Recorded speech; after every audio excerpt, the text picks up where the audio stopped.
The fertilizer aisle exists because most gardeners do not know what their compost bin is worth.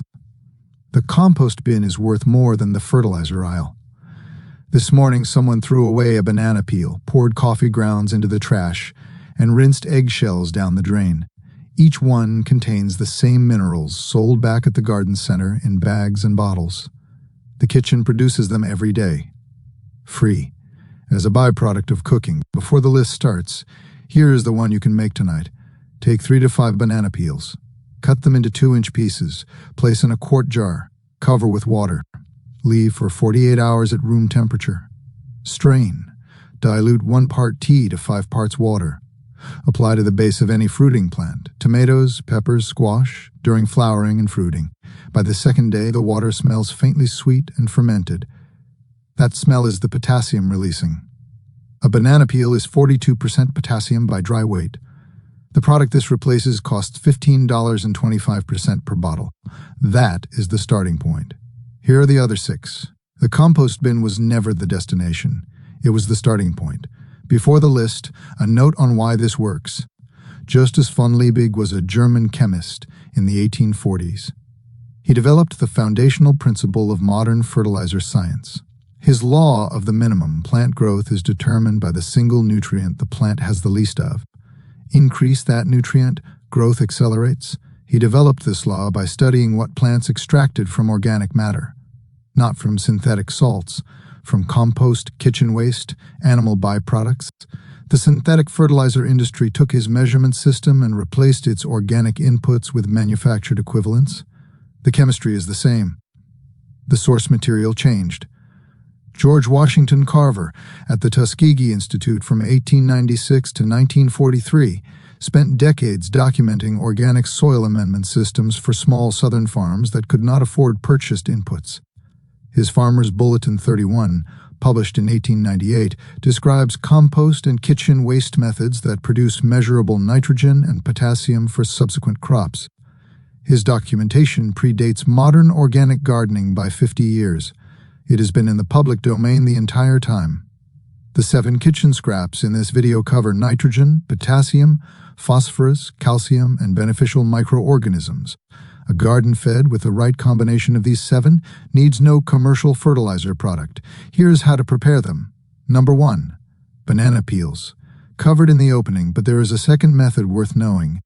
Dry banana peels in an oven at the lowest setting until brittle. 2 to 3 hours. Grind in a blender to a fine powder. Apply 1 tablespoon per plant at the base, worked lightly into the top inch of soil. The powder releases potassium over 3 to 4 weeks. A slow-release application rather than the immediate delivery of the tea. The common mistake, applying banana tea at full concentration directly to roots. Undiluted banana tea is acidic. At full concentration, it can burn roots and encourage the wrong microorganisms. Always dilute 1 part tea to 5 parts water before application. A household that eats bananas produces enough peel material to make equivalent potassium applications weekly through the entire growing season. That is enough potassium for a full summer of tomatoes and peppers from something that was headed for the trash. Apply to tomatoes, peppers, cucumbers, squash, and fruit trees during flowering and fruiting. Not for leafy greens. Nitrogen produces leaves, potassium produces fruit. This next one changes how quickly the soil responds. Number 2. Coffee grounds. The grounds still hold warmth from the morning pot. That warmth is irrelevant to the garden. The 2% nitrogen by weight is not. Used coffee grounds, not fresh. The brewing process reduces acidity. Spread in a 1/2-inch layer around nitrogen-hungry plants, covered with mulch, watered in. Nitrogen releases over 6 to 8 weeks as soil microbes break down the grounds. Alternatively, steep 2 cups of used grounds in a gallon of water for 24 hours. Strain. Apply at plant bases as a liquid nitrogen application. More immediate release than direct application. The common mistake, applying coffee grounds to acid-sensitive plants. As grounds decompose, they lower soil pH, beneficial for blueberries, rhododendrons, azaleas, detrimental for brassicas, beans, asparagus, which prefer neutral to slightly alkaline soil. Know the plant's preference before applying. A household that drinks 2 cups of coffee daily produces enough nitrogen-rich grounds over a growing season to cover the nitrogen needs of a substantial vegetable bed. No bag needed. Apply to lettuce, spinach, kale, and tomatoes during vegetative growth, not for root vegetables or beans without pH monitoring. Most people use this next one incorrectly. The correct method is simpler than they think. Number 3. Fermented vegetable scrap tea.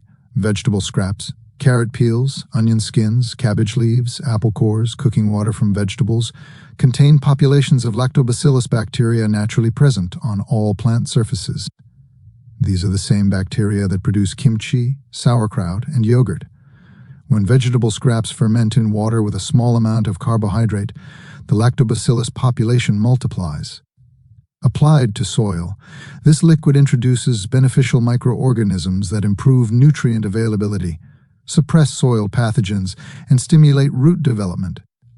This technique comes from Korean natural farming, an agricultural system developed by Han Kyu-cho beginning in the 1960s, drawing from traditional East Asian farming practices that predate synthetic fertilizer by centuries. The University of Hawaii later documented these same methods through its College of Tropical Agriculture. The techniques had already existed for generations. The research simply confirmed what small farmers already knew.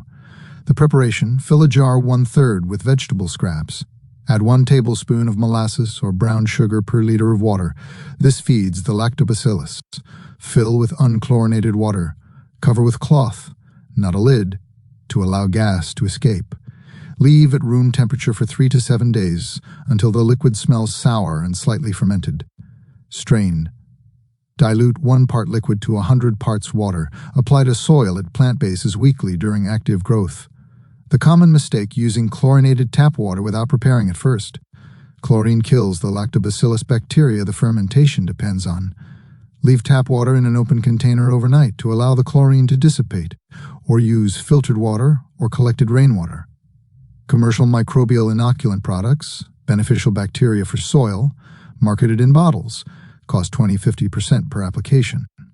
The vegetable scrap ferment produces comparable microbial diversity from scraps that would otherwise be composted.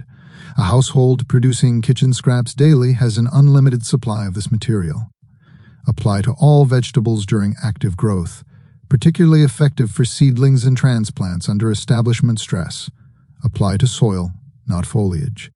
If you want to keep seeing this kind of gardening, the kind that actually reduces what you spend every year, subscribe to Roots and Garden right now. 3 kitchen scraps. Potassium, nitrogen, microbial inoculation, all 3 feed your garden. None cost anything beyond what you already buy. Free, always will be. Step back from the list for a moment. 3 scraps, 3 different nutrient functions: potassium, nitrogen, microbial inoculation. Each one replaces a specific product category from the fertilizer aisle. A garden fed with all 3 in rotation has its primary nutritional needs covered from the kitchen waste stream. At some point, the scraps on the kitchen counter stop looking like waste. The bowl beside the sink becomes part of the garden instead. That shift from trash to resource is the real change this video is trying to produce. The next 4 items completed. Number 4. Eggshells. Eggshells are 93% calcium carbonate, the same compound sold as agricultural lime and garden calcium supplement. Most households discard enough eggshells monthly to provide the calcium amendment a standard vegetable bed needs for an entire season. The preparation: dried and crushed, rinse eggshells, remove egg white residue. Dry completely, air dry for several days, or oven dry at 200 degrees Fahrenheit for 30 minutes. Grind in a blender to powder. Apply 1 to 2 tablespoons per planting hole when transplanting, or scratch into surface soil around existing plants. The preparation: eggshell tea. Boil 5 to 10 shells in a quart of water for 5 minutes. Steep overnight. Strain. Apply undiluted to calcium-hungry plants as a quick-release application. The common mistake: applying whole or coarsely crushed shells expecting quick results. Whole shells take months to years to decompose in soil. The calcium inside is unavailable until the shell breaks down. Grinding to powder dramatically accelerates calcium availability. This is the single step most people skip, and the reason their eggshell applications appear to do nothing. A jar of eggshell powder on the kitchen counter, a tablespoon per planting hole, an entire season's worth of calcium for a raised bed from what a household produces in a few weeks. Apply to tomatoes and peppers to prevent blossom end rot. The black patch that appears at the base of the fruit, a classic calcium deficiency symptom. Also effective for brassicas and any plant showing yellowing lower leaves with stunted growth. This is where the kitchen scraps stop acting like compost and start acting like biology. Number 5. Wood ash. Wood ash from a fireplace, outdoor grill, or wood-fired oven is one of the most concentrated natural potassium and calcium sources available. A single winter's worth of wood burning produces enough ash to provide meaningful potassium amendment for a vegetable garden. Most of it goes in the trash. The preparation: direct application, sprinkle wood ash lightly around plants, no more than a half-inch layer per application. Water in. Wood ash is highly alkaline, pH 10 to 12, and releases potassium and calcium as it dissolves into the soil. Apply in fall for spring planting or in spring before planting to allow pH to moderate before plants are exposed. The common mistake: applying wood ash to already neutral or alkaline soil. Wood ash raises pH. Applied to soil already at neutral or above, it pushes pH beyond what most vegetables tolerate. Use wood ash only when soil pH is below 6.5. Do not use on blueberries, potatoes, or acid-loving plants. Do not exceed 1 cup per square foot per season. In small amounts, wood ash is remarkably forgiving. Problems usually come from repeated heavy application over time. 1 moderate application per season, lightly scratched in, watered well, rarely causes pH problems even in well-maintained garden soil. A season's worth of wood ash combined with a banana peel potassium system covers a garden's entire potassium requirement from home waste. No purchased potassium product required. Apply to garlic, onions, and fruiting vegetables. Best applied before planting rather than to established plants. 5 down, 2 to go. If what you are hearing changes what goes in your compost bin and what goes in your garden instead. And if you want to keep seeing this kind of gardening, the kind that actually reduces what you spend every year, subscribe to Roots and Garden. Drop your state in the comments. I want to know which of these 5 you are starting with. Number 6. Fermented rice water. The water used to wash uncooked rice is cloudy with water-soluble vitamins, minerals, and starch. Most of it goes down the drain. Fermented, it delivers phosphorus and beneficial microorganisms in a form more immediately available to plants than most commercial liquid fertilizers. This practice is documented in traditional Japanese, Korean, and Chinese agricultural use going back centuries. Contemporary research confirms it. Fermentation increases both nutrient availability and beneficial microbial activity. The result is stronger roots, darker foliage, and improved flowering. A light foam forms on the surface as the fermentation wakes up. That foam is the activity. It is the right sign. The preparation: collect the milky water from washing 2 cups of uncooked rice. Place in a jar covered with cloth at room temperature. Leave for 3 to 5 days until slightly sour smelling and lightly foaming. Do not seal. Fermentation produces gas. After fermentation, mix 1 cup of rice water with 10 cups of fresh water. Apply to plant bases weekly during active growth. Alternatively, boil rice in twice the standard water. Reserve the extra starchy water. Apply directly, without fermentation, for a less potent but immediate mineral application. The common mistake: using instant rice or heavily processed rice. The fermentation depends on organisms naturally present on the rice surface. Highly processed rice has fewer surface organisms. Use whole grain rice or the least processed white rice available. Apply weekly during the transition from vegetative growth to flowering and fruiting. Tomatoes, peppers, cucumbers, squash. This is the phosphorus window when plants are making the shift from growing leaves to producing fruit. The strange part is how quickly plants respond to this system when it runs consistently.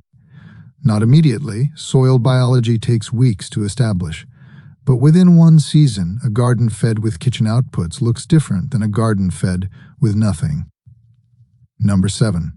The kitchen cocktail. Individually, each of the first 6 scraps addresses one nutritional function. Combined into a single weekly preparation, they cover the entire spectrum: potassium, nitrogen, microbial inoculation, calcium, phosphorus, simultaneously. This is what commercial liquid fertilizer programs attempt to provide in a bottle.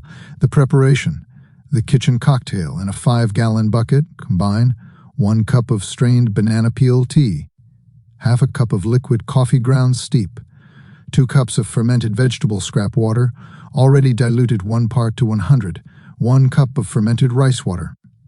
Fill to 3 gallons with unchlorinated water. Mix. The bucket smells earthy and slightly sour, alive in the way healthy soil smells alive.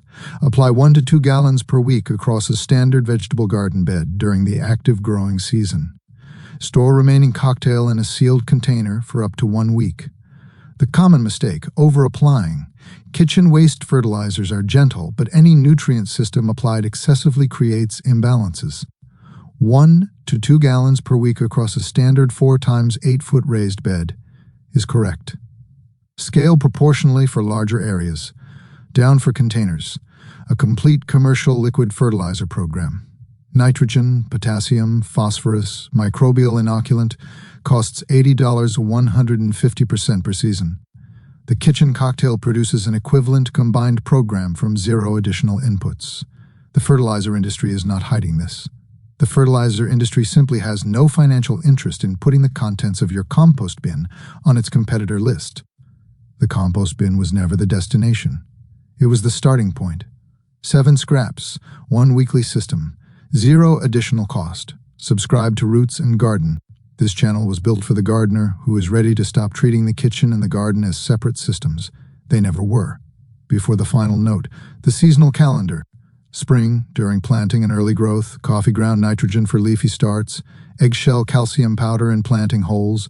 Mid-season, vegetative growth, weekly kitchen cocktail, fermented vegetable scrap tea. Continue coffee grounds. Flowering and fruiting, peak demand. Banana peel potassium tea intensified, fermented rice water weekly, cocktail maintained. Late season, soil restoration, wood ash worked into beds before winter mulching. A gardener running this calendar has covered the 4 primary nutritional phases of a vegetable garden from kitchen outputs alone. No purchased product appears anywhere on that calendar. The honest limitation: this system supplements but does not perfectly replicate every commercial fertilizer for every plant in every soil condition. A severely depleted soil, pH below 5.5, organic matter below 0.5%, needs 1 season of initial correction before this system can maintain it. Soil testing matters. Start with a test. If the baseline needs restoration, 1 season of compost addition handles it. After that, this system runs itself. Every banana peel is a potassium application that has not happened yet. Every coffee ground is a nitrogen application that went in the trash. Every vegetable scrap is a microbial inoculant that the compost bin accepted instead of the garden. The compost bin was never the destination. It was the starting point.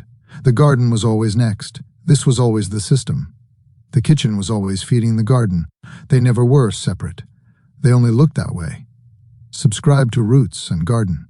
We uncover the forgotten crops, buried knowledge, and ancient systems that built the most productive gardens in human history. The gardener was not failing. The system was incomplete. Your kitchen just completed another part of it. Tell me in the comments, which of these 7 are you starting with this week? And what are you growing that you want to feed better?